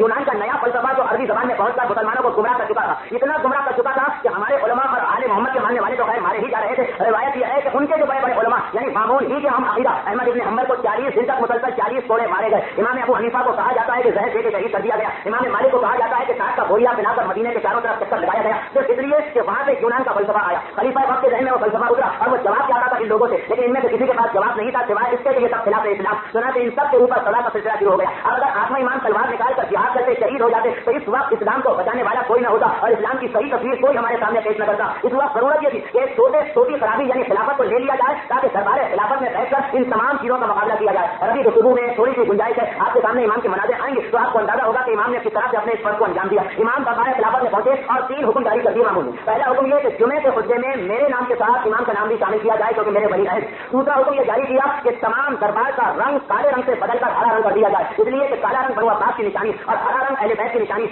हुक्म जारी किया गया कि फौजी वर्दी का लिबास, फौजी वर्दी का रंग और झंडे का रंग जो काला रंग इसे तब्दील करके इमाम के रंग के मुताबिक हरा रंग कर दिया जाए। और तीसरा हुक्म यह जारी किया कि जो जितने सिक्के इस वक्त मुसलमान मुल्क में चल रहे हैं उन सिक्कों का खलीफा का नाम होता था, तो मेरे नाम के साथ आसमा इमाम का नाम भी तमाम सिक्कों के ऊपर लगाया जाए। और इसी वजह से इमाम का एक लक़ब इमाम ज़ामिन पड़ा। ये बहुत मशहूर आपने सुना होगा इमाम ज़ामिन। इसकी 2 वजूहात उलमा ने लिखी। पहली वजह तो बहुत ज्यादा सीधी सादी कि मामून को जितना हम सीधा समझते हैं उतना सीधा नहीं था। मामून भी मुतवक्किल काजी से कम नहीं था, मामून भी हारून रशीद काजी से कम नहीं था। उसने भी हुक्म जारी कर दिया था कि कोई रोजा इमाम हुसैन की ज़ियारत के लिए जाए और बिला पसोपेश फौरन उसकी गर्दन को उड़ा दिया जाए। चुनांचे बेशुमार मोमिनीन सिर्फ एक वजह से शहीद किए गए कि वो अपने मजलूम इमाम के रोजे पे जाके इमाम को सलाम करना चाहते थे। लेकिन जब आठवें इमाम खलीफा बने तो अब मामून खुल्ला तो आठवें इमाम के मानने वालों को शहीद नहीं कर सकता था। उसने ये हुक्म जारी कर दिया कि जो शख्स रोजा इमाम पर जाए उसे कत्ल कर दिया जाए, अलबत्ता जिसकी जमानत इमाम ले ले कि हाँ मैं इसका जामिन बनता हूँ इसे जाने दो, जिसकी जिम्मेदारी इमाम ले ले सिर्फ उसको जाने की इजाजत मिल जाएगी। ये मजबूरी की वजह से, ये सियासत की वजह से मामून ने हुक्म जारी किया। लेकिन अब इमाम के पास कितने भी लोग आते हैं इमाम हर एक के जामिन बन जाते हैं, हर एक की जमानत लेते हैं। यहाँ तक कि इमाम का लक़ब भी इमाम ज़ामिन पड़ गया कि लोग कहा करते थे कि अगर ज़ियारत पर जाना है तो इमाम ज़ामिन के पास चले जाओ, तुम्हारी जमानत लेकर तुम्हें ज़ियारत पर भिजवा देंगे। اور दूसरी वजह इमाम ज़ामिन की जो है वो जो हमारे सामने मौजूद इमाम का लफ़्ज़ इमाम ज़ामिन इसलिए पर, और ये इमाम ज़ामिन जो बाजू पर बांधने का रवाज है ये भी इमाम ही की वजह से शुरू हुआ, क्योंकि रिवायतों में कसरत के साथ बहुत ज्यादा कसरत के साथ ये मौजूद है कि अगर कोई क्या किया जाता है तो वह समंदरी सफर या फिजाई सफर या बर्री सफर इख्तियार करे और सफर में उसे कोई नुकसान न पहुंचे तो वो अहले बैत में से किसी के नाम को अपने साथ रख ले। इसको वादा है पैगंबर इस्लाम का कि मैं वादा करता हूँ कि न समंदर में नुकसान पहुंचा पाएगा न खुशकी उसे नुकसान पहुंचा पाएगी। लेकिन वो जमाना कितना अजीब जमाना था कि अहले बैत का नाम अपने साथ रखना तो दरकिनार, अगर नाम अहले बैत जबान की नोट पे आ गया तो गर्दन को उड़ा दिया जाता। सुना के मोमिनी पैगंबर की फजीयत को देखते भी थे, सुनते भी थे और दिल मसरूफ के रह जाते थे कि हम किस तरह अपने इमाम के नाम को अपने साथ सफर पे ले जाके सफर की बरकतों को हासिल करें। लेकिन जब आखिर में इमाम का नाम सिक्कों के ऊपर आ गया तो अब मोमिनों को एक मौका मिल गया कि अगर हम सिक्का लेकर जाएंगे तो कौन एतराज कर सकता है। हुकूमत का जारी करता सिक्का और उस सिक्के के ऊपर इमाम का नाम भी मौजूद है, हमारा मकसद भी हासिल हो जाएगा, नाम इमाम, और उसके साथ साथ हुकूमत के मदारिस से भी बच जाएंगे। तो रवाज हुआ कि अगर जेब में डालकर दूसरे सिक्कों के साथ लेकर चले तो ये कैसे पता चलेगा कि हम किस मकसद के तहत लेके जा रहे हैं। अपने आप को इत्मीनान दिलाना भी तो उन्होंने ये इस्तेमाल किया कि खास तौर पर इसको कागज के कपड़े में बांधकर बाजू पर बांध दिया करते थे ताकि इमाम का नाम जो सिक्के पर मौजूद है, असल मतलब वो इमाम का नाम था जो आजकल के सिक्कों पर तो नहीं होता, वो इमाम का नाम हमारे साथ रहे और वो जो पैगंबर का वादा है उस पैगंबर के वादे के तहत हम हर मुसीबत से बच जाएं। ये इस मकाम से इमाम ज़ामिन की इब्तिदा हुई। यकूम रमज़ान 201 हिजरी में हमारे आठवें इमाम पहुंचते हैं दारुल खिलाफा। अब एक छोटे से सवाल का जवाब और उसके बाद इमाम के मुनाज़रे और गुफ्तगू इख्तिताम तक एक सवाल ये पैदा होता है कि इस जालिम को, इस शक़ी को क्या जरूरत पड़ी थी इमाम को अपना वली अहद बनाने की। तो सारी वजह ये थी कि उस वक्त दो ताकतें थी मुसलमानों में, सिर्फ दो ताकतें। गैर मुस्लिम सारे की खा चुके थे, कोई गैर मुस्लिम ताकत मौजूद न। मुसलमानों में सिर्फ दो ताकतें मौजूद, एक अरबों की ताकत, एक आले मोहम्मद की ताकत। आले मोहम्मद की ताकत का मतलब इमाम नहीं बल्कि इमाम के भाई, इमाम के भतीजे, इमाम के चचा, इनमें से हर एक मुख्तलिफ इलाकों के अंदर हुकूमत जमा के बैठ गया था। यमन में साथ में इमाम के बड़े बेटे मोहम्मद ने अपनी हुकूमत कायम कर ली। बसरे के अंदर साथ में इमाम के दूसरे बेटे जिनका नाम इब्राहिम था उन्होंने हुकूमत कायम कर ली। तो जगह जगह सैयदों ने अपनी हुकूमत को कायम कर दिया था। अब मामून रशीद के खिलाफ तमाम अरब हो चुके थे, उसने अमीन को कत्ल करवाया और अमीन माँ की तरफ से भी अब्बासी, बाप की तरफ से भी अब्बासी। बनो उमैया पहले ही से डरे बैठे थे, बनो अब्बास और नाराज हो गए कि तुमने अमीन को कत्ल करवाया, जो दो तरफ से अब्बासी। सिर्फ एक ताकत रह जाती थी सादात की। मामून ने ये सोचा कि अगर मैं सादात को अपने साथ मिला लूं तो ये दो ऐसी ताकतों में से एक ताकत है, बनो अब्बास निकल जाएंगे लेकिन सादात की हिमायत मुझे हासिल हो जाएगी। और फिर ये कि मैं बनो अब्बास पर ये फोर्स कर सकूंगा, ये रोक डाल सकूंगा, ये दबाव डालूंगा कि देखो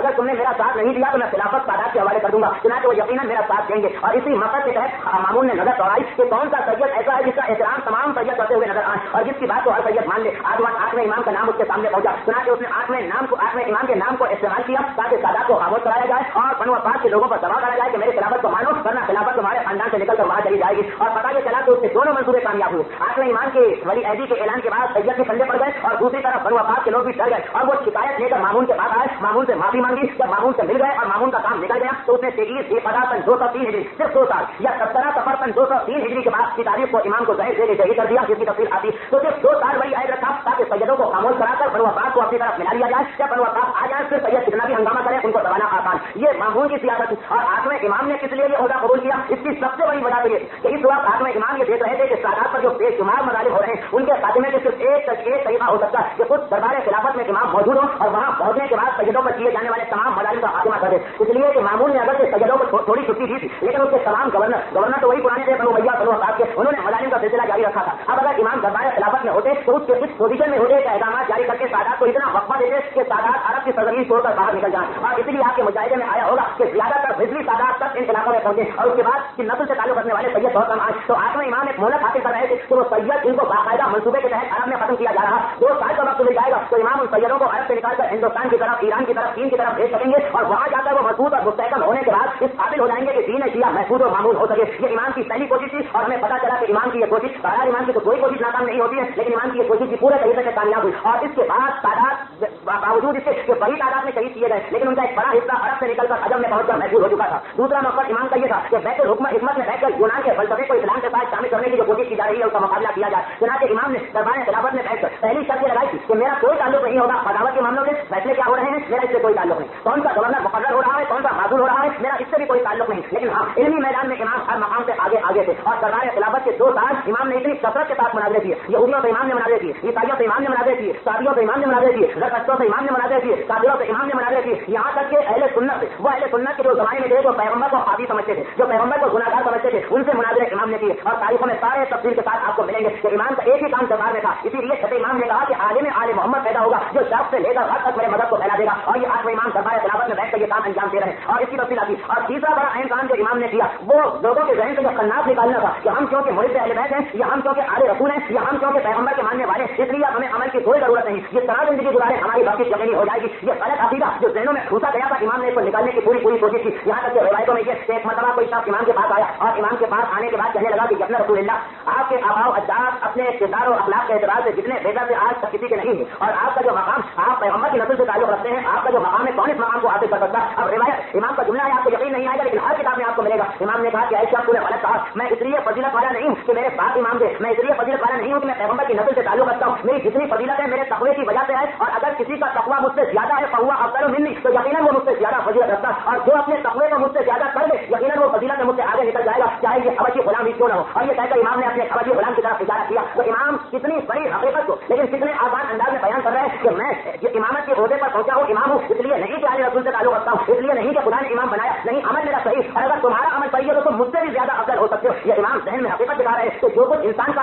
दारो मदार है वो उसके अमल के ऊपर दारो मदार है। अमल सही है तो खुदा की बारगाह में इज्जत, और अमल सही नहीं तो बारगाह खुदाबंदी में किसी किस्म का कोई मकाम नहीं। और ये दिखाना इसलिए जरूरी था कि बनो अब्बास का एक खलीफा अपने आप को अर्श के आला पर समझता था कि हम पैगम्बर के चचा की नस्ल से ताल्लुक रखते हैं, भला हमें आगे से जहन्नुम कैसे नुकसान पहुंचाएगी। वही अकीदा जो आज हमारे जहनों में कि हम मुहिब रहने रहते हैं, भला जहन्नुम की आग हमें कैसे नुकसान पहुंचाएगी। तो इमाम इसी अकीदे को निकाल रहे। और इमाम का वो मुनाजिरा जिसकी तफसील में जाने का वक्त नहीं, जो इमाम ने अपने चचा से किया था कि जब चचा ने कहा था कि मैं फातिमा की नस्ल से ताल्लुक रखता हूँ, आगे से जहन्नुम का मुझसे क्या ताल्लुक, तो इमाम ने एक मतलब ढांक कर कहा था क्या मेरे चचा गालिबन कूफे के सब्जी फरोशों ने आपको भी गुमराह कर दिया, कूफे के कंजरों ने आपको भी सीधे रास्ते से हटा दिया, और आपके जहन में भी गलत ख्याल पैदा हो गया। क्या आपको नहीं पता कि हमारे दादा चौदह इमाम कहा करते थे कि सैयद होना बड़ा मुश्किल काम है, अगर नेकी करोगे तो दुगना सवाब तो है, लेकिन अगर बुराई करोगे तो दुगना अज़ाब भी बर्दाश्त करना पड़ेगा। क्या आपको नहीं पता कुरान के अंदर नूह के बेटे को नबूवत के रिश्ते से निकाल दिया गया, क्योंकि इन्नहु अमलुन गैरु सालिह, उसका अमल सही न था। तो जब नबी का बेटा गलत अमल करके नबूवत के रिश्ते से निकल सकता, तो आप किस तरह ये दावा कर रहे हैं कि गलत अमल करके इमामत के रिश्ते में रहेंगे? नहीं, आप भी निकल जाएंगे। ये इमाम अपनी जगह से कह रहे हैं, आप भी रिश्ता इमामत से निकल जाएंगे। क्या आपको नहीं पता हमारे वालिद तमाम रात इबादतें किया करते थे, तमाम दिन रोजे रखा करते थे, अगर वो तमाम दिन इबादत करके जन्नत में पहुंचे और आप बगैर इबादत के जन्नत में पहुंच जाए तो आपका मकाम आपके वालिद से बुलंद हो गया कि उन्हें तो जन्नत में जाने के लिए इबादत की जरूरत पड़ी और आप बगैर इबादत के जन्नत में चले जाए। नहीं, रिवायत है पैगम्बर, पूरा इमाम का खुतबा रिवायत जद है, पैगम्बर की रिवायत है कि बुरा अमल करने वाला चाहे सैयद कुरैशी ही क्यों ना हो तो जहन्नुम में जाना पड़ेगा, और अच्छा अमल करने वाला चाहे हबशी गुलाम ही क्यों ना हो वो जन्नत के अंदर आकर रहेगा। और आपके जहन में जो ख्याल आया कि आग हम पर हराम है, ये सिर्फ 4 आदमियों के लिए, औलाद फातिमा में 4 के लिए, तो फातिमा के 2 बेटे और फातिमा की 2 बेटियां, ये सिर्फ 4 के लिए है, रिवायत बाकी सबके लिए नहीं। तो इमाम जांच रहे अपने चचा को, लेकिन तमाम मोमिनों को ये अन्नास कैसे तुम्हारे जहन के अंदर घुस गया, ये मामून और हारून की सीरत पर तुम कैसे कहने लगे कि क्योंकि हमारा इमाम से ताल्लुक है इसलिए जन्नत हमारी यकीनी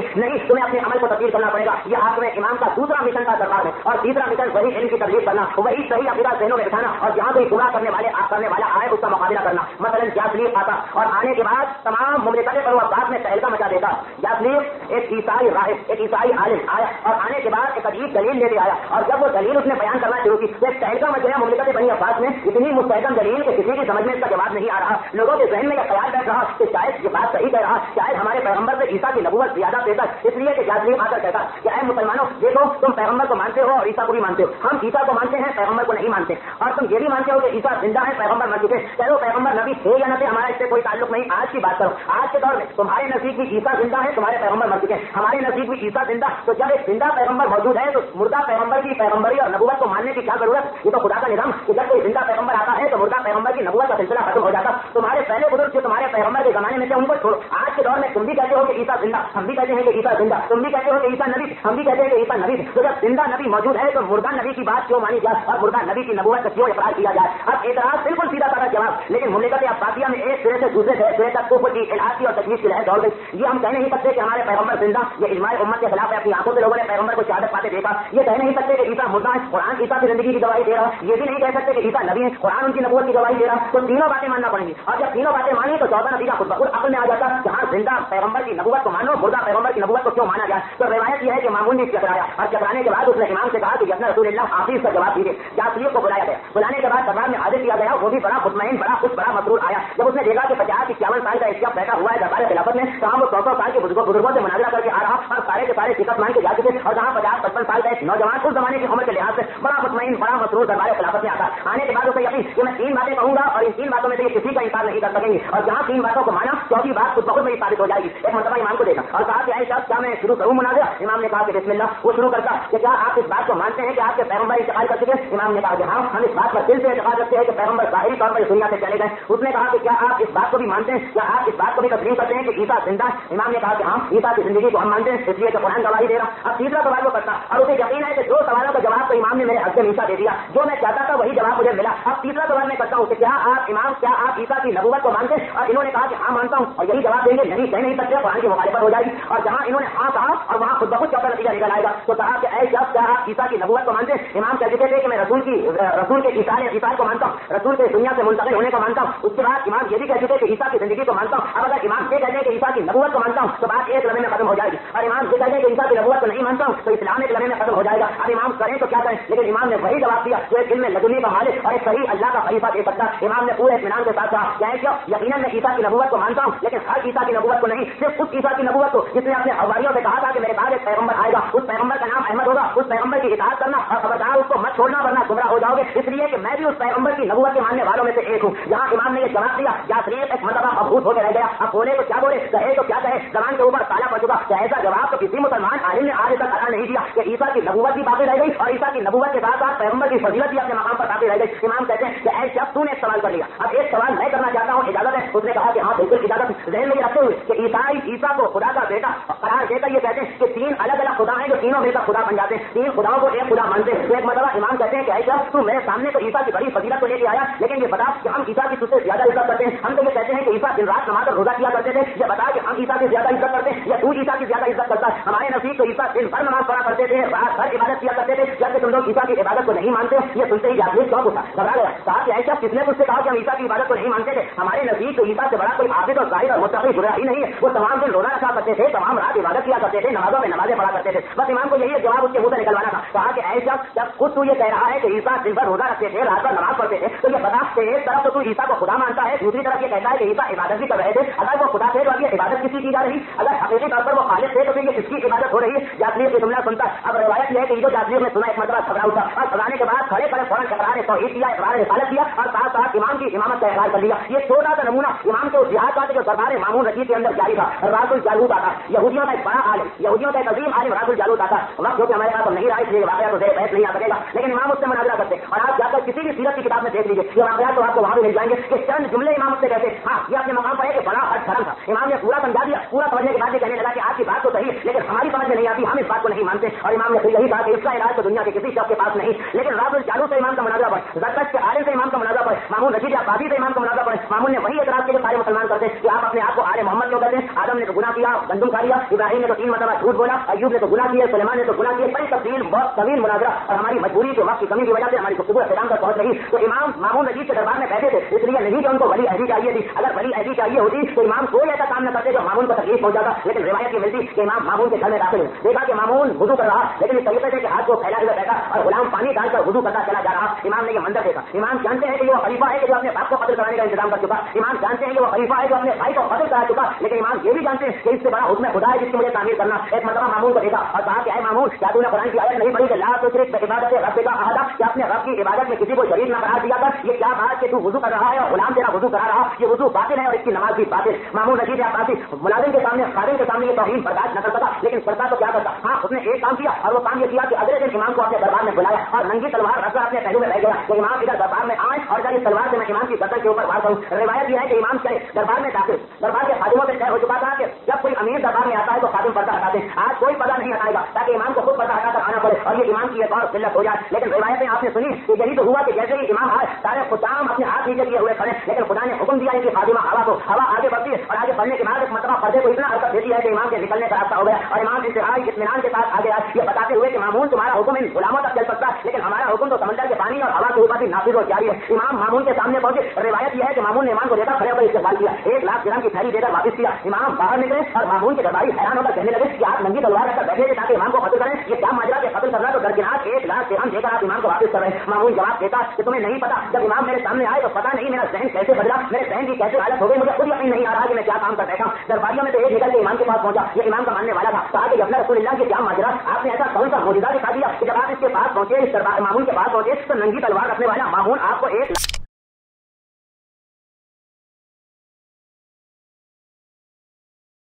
نہیں آ رہا کہ میں کیا کام کر بیٹھا. درباریوں میں سے ایک نکل کے امام کے پاس پہنچا. یہ امام کا ماننے والا تھا. کہا کہ جب رسول اللہ کے کیا ماجرا, آپ نے ایسا کون سا معجزہ دکھا دیا کہ جب آپ اس کے پاس پہنچے, اس مامون کے پاس پہنچے, تو ننگی تلوار رکھنے والا مامون آپ کو 1 لاکھ درہم عطا کر کے واپس کر رہا. امام نے مسکراتے ہوئے کہا تمہیں پتا نہیں. اور یہ کہہ کر امام نے اپنے گلے سے ایک تعویذ نکالا. روایتوں میں یہ کہ جب امام مدینے سے بغداد کی طرف آ رہے تھے, راستے میں سفر کرتے ہوئے, تو ایک مرتبہ پناہ باغ میں اترے. وہاں جب امام اترے تھے حمید بن خصوبہ کے گھر میں, تو اپنا کرتا اس کو دیا تھا دھونے کے لیے. اس نے اپنی قمیض کو دیا تھا. قمیض تھوڑی دیر کے بعد آئی اور حمید کے حوالے تعویذ کر کے چلی گئی. تو جب میں نے کرتا دھونے کے لیے ڈالا پانی میں, تو میں نے یہ کاغذ کا ٹکڑا دیکھا. حمید نے وہ کاغذ کا ٹکڑا امام کو دیا تھا. امام نے اس وقت وہی کاغذ کا ٹکڑا نکالا اور کہا کہ دیکھو یہ میری دادی فاطمہ زہرا سے مروی تعویذ ہے, جو میں ہر وقت اپنے ساتھ رکھتا ہوں, اور جب تک یہ تعویذ میرے پاس موجود ہے سوائے مرض موت کے کوئی مصیبت اور کوئی پریشانی مجھے نقصان نہیں پہنچا سکتی ہے. تو امام کے پاس تحفظ کا یہ انتظام تھا سجدہ فاطمہ زہرا کا تعویذ. لیکن امام کو معلوم تھا کہ ایک وقت مقرر کہ جب خدا امامت کے اس مقصد کو پورا ہونے کے بعد مجھے دنیا سے اٹھائے گا, اور امام کو معلوم تھا کہ ہارون اپنا مامون اپنا مقصد پورا ہوتے ہی مجھے شہید کرے گا. امام منتظر. یہاں تک کہ ایک مرتبہ جب مامون کے دربار میں ایک سید کو لایا گیا جس نے چوری کی تھی, اور جب اس چوری کے شروع میں اس کا ہاتھ کاٹا جانے لگا, اور اس نے شہید کے ذریعے ثابت کیا کہ اس سے بڑا چور مامون رشید عباسی, اور امام نے اس سید کی تعریف کی کہ ہاں یہ سید صحیح کہہ رہا ہے, اس سے بڑا چور تو ہے, اور اگر ہاتھ کاٹنا ہے تو پہلے اپنا ہاتھ کاٹ. بس یہاں پر مامون کا پیمانہ صبر لبریز ہو گیا.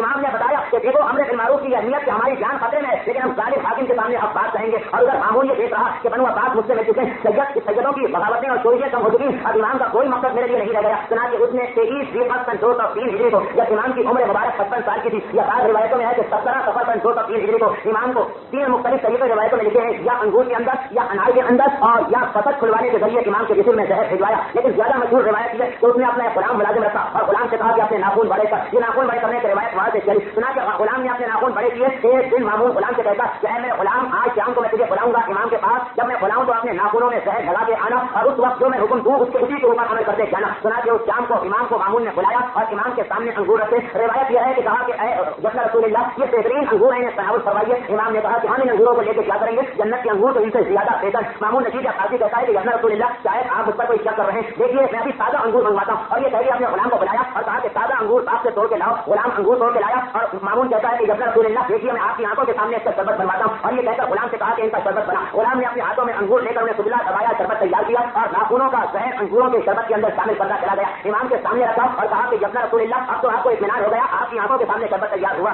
امام نے دیکھا کہ اب اتمام حجت ہو چکی, یہ ماننے والا نہیں مانے گا. ایک فوٹ اس کا اپنے مقام سے بلند ہوئے. مامون کہتا ہے کہ مولا آپ کہاں چلے. امام فرماتے ہیں کہ جہاں تو نے مجھے بھیجنا چاہا میں وہی جا رہا ہوں. اور یہ کہہ کہ امام اپنے دولت قدے میں آئے, اور اس کے بعد تاریخ کے وہی واقعات امام نے ابو سلیف سے بات کری جس کا تعلق نوے امام سے ہے. چنانچہ آئندہ تقریر میں یہ بات میرے بحث آئے گی. اور اس کے بعد جب امام شہید ہو گئے, شہادت کے بعد مدینے سے امام محمد تقی آتے ہیں. آنے کے بعد اپنے پورے بابا کو حضر و کفن دیتے ہیں. اور روایت یہ ہے کہ جب تابوت تیار ہو گیا, اور تابوت کس لکڑی کا تابوت تھا, روایت ابو سعید نقل کرتا کہ میں نے جو تابوت کا انتظام کیا تھا امام کی حالت کو دیکھ کر, امام نے اس میں اپنے بابا کو نہ رکھا, بلکہ پتا نہیں کہاں سے اپنے ساتھ ایک تابوت لے کے آئے. میں نے پوچھا کہ رسول اللہ یہ کون سا تابوت ہے, تو امام کہتے ہیں نہ امام کہ یہ سدرۃ المنتہا کی لکڑی سے تیار شدہ تابوت ہے. تمہیں نہیں پتا کہ امام کو اس عام دنیاوی لکڑی کے تابوت میں نہیں رکھا جا سکتا. روایت یہ ہے کہ امام کے جسد مبارک کو تابوت میں رکھا گیا. اور یہ کہتا ہے کہ میں نے دیکھا کہ ایک مرتبہ چھت پھٹی اور امام کا تابوت زمین سے اڑ کر آسمانوں کی طرف چلا گیا, اور آسمانوں میں جا کے غائب ہو گیا. میں پریشان ہو کر کہتا ہوں کہ رسول اللہ مامون تو مجھے کھا جائے گا. وہ کہے گا کہ امام کا جسد مبارک کہاں گیا. امام کہتے ہیں صبر کر, ابھی آسمانوں میں سفیدہ بچھی ہوئی ہے, تابوت وہاں سے واپس آتا ہے, اور اس کے بعد تو خلیفہ وقت کو اطلاع کر دینا. غالباً یہ تابوت آسمانوں میں مقام پر گیا ہوگا جہاں پیغمبر اسلام بھی تھے, امیر المومنین بھی تھے, جناب سجدہ بھی تھی, امام حسن بھی تھے, اور تمام ائمہ بھی تھے. تھوڑی دیر کے بعد تابوت آیا, اور تابوت سے آنے کے ساتھ امام محمد تقی مدینے واپس پہنچ گئے, اور یہ تابوت ابو سقیف کے حوالے کر دیا گیا. اس کے بعد ابو سقیف نے کس طرح سے قبول کیا یہ خود تاریخ کا ایک بڑا اہم موضوع ہے. لیکن آج کا وقت ختم ہوا, اور سہمت ہوئی آپ حضرات کو یہ بڑا اہم موضوع ہے. اس مقام سے تاریخ کا ایک بڑا وقت ملتا ہے امام محمد تقی علیہ السلام کی سیرت میں. لیکن انشاءاللہ آئندہ تقریر جس میں آپ حضرات بھی اطمینان کے ساتھ ہوں گے, ہم بھی اطمینان کے ساتھ ہوں گے, تقریر ہوگی, تو انشاءاللہ آئندہ تقریر میں بات اس مقام سے آگے بڑھے گی. آج ہو سکتا ہے کہ آپ کو تاریخ کا پس منظر اتنا نظر نہ آیا, لیکن یہ تھوڑا سا گیپ اس لیے دیا گیا کہ آپ نویں 10ویں اور 11ویں امام, صرف 3 تقریریں ہماری رہ چکی ہیں سیرت ائمہ کے سلسلے. نویں امام کے بارے میں, 10ویں امام کے بارے میں, 11ویں امام کے بارے میں, اور اس کے بعد امام زمانہ کے بارے میں ہوا تو کچھ تقاریر کا سلسلہ, 2 تقاریر کا سلسلہ چلے گا, اور ہو سکتا ہے کہ 11ویں امام ہی پر یہ سلسلہ ختم ہو جائے. تو آپ بڑے اہم اور نازک موقع پر ہم تاریخ سے پہنچ چکے, اس لیے کہ اب وہ دور شروع ہو رہا متوقع عباسی کا, جس کے بارے میں ہم نے گزشتہ تقریر میں کہا تھا کہ آج کا عین ہی وہی دور ہے جو وہ دور تھا, اور آج کے دور کی رہنمائی ہمیں 9ویں 10ویں اور 11ویں امام سے ملے گی. تو تفصیلی بات, تفصیلی تاریخ کی پس منظر اور تفصیلی واقعات انشاءاللہ آئندہ تقریر میں آئیں گے. ہمیں آج کے ساتھ ہے کہ خلیفہ مامون کے زیادہ حالات آپ کے سامنے نہ آ سکے, لیکن جتنے بھی آپ کے سامنے آئے اگر آپ اس پر غور کریں تو ایک اس کی شخصیت کا خاصا آپ کے ذہن میں بیٹھ جائے گا. باقی حالات وہ انشاءاللہ آئندہ تقریر میں, کیونکہ جیسا کہ ہم بتا چکے ہیں کہ کسی بھی ظالم سے ظالم خلیفہ نے کسی امام پر تلوار سے وار نہیں دیا. یہ پہلا اور آخری خلیفہ جس نے تلوار لے کر 9ویں امام پر اس طرح سے وار کیا کہ 9ویں امام کے جسم کا ٹکڑا ٹکڑا علیحدہ ہو گیا.